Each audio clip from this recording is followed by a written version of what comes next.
Week 5 is in the books. We're pretty much through the first quarter of the season. Last weekend, I gave you my hot picks.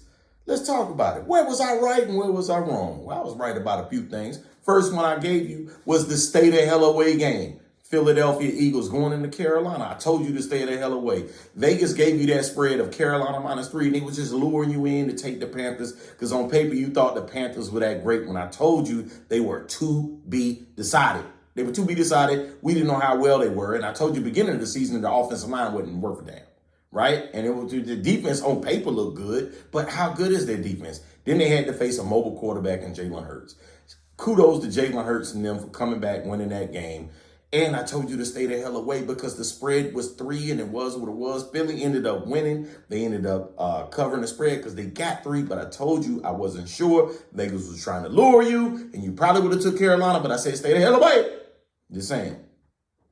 Next one I gave you was the Kansas City Chiefs hosting the Buffalo Bills when I told you that the Buffalo Bills was rolling on all cylinders and the Kansas City Chiefs defense was straight trash. They're beat up. They were beat up coming into the season. They're just not that good. This is not the same defense at the beginning of last season. It's more like the defense that was near the end of last season when they lost to Tampa in the Super Bowl. And it's even worse now because they lost even more players. And Buffalo was rolling on all cylinders, trying to prove to everybody that they're the kings of the AFC, period. Not just the East, but period. And they showed it when they thumped Kansas City ass 38-20.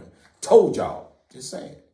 Now, one that I should have been right on, but I was close, was Green Bay going into Cincinnati. I took Cincinnati straight up. I did. Well, I took the points. And if I was lucky enough to get in with that 3.5 versus the 3 that Cincinnati got, when Cincinnati lost, 25-22 in overtime, a game that they should have won. But if I took the 3.5, I would have been a happy man today, but I didn't. But I told you, nonetheless, I felt good about Cincinnati because I said before the season, Cincinnati was a better team than a lot of people thought, and Green Bay is still overrated. Even though they're 4-1 today, I still think Green Bay is overrated, and I stand by it. And you'll see as the weeks go on because there's a lot of football left to be played.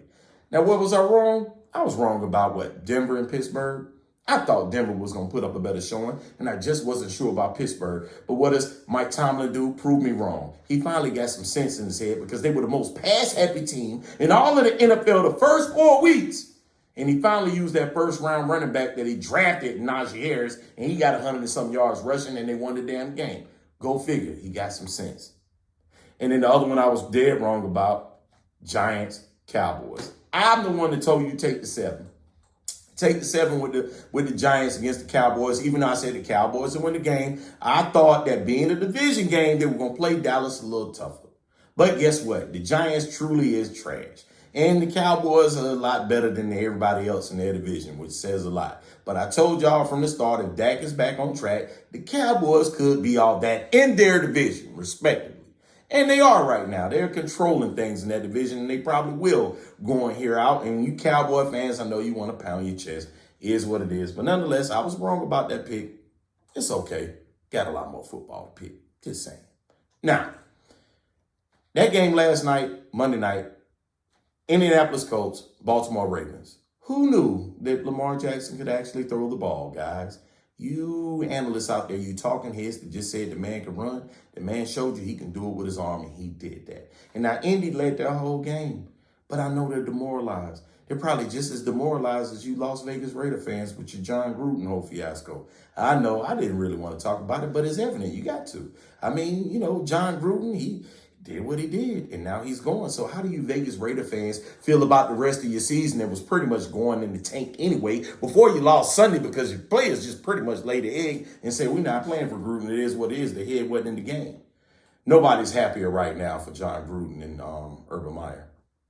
Shout out to you, Urban Meyer. You showed a lot of leadership out there. I've never, ever, long as I've been following football, heard of a head coach not getting on the team playing from an away game back home after a loss. Unless it was a family emergency. But what did he go do? He wanted to go to his own restaurant and get a lap dance. So who knew? Lap dances and emails. That is the story of week 5. Who knew? Just saying.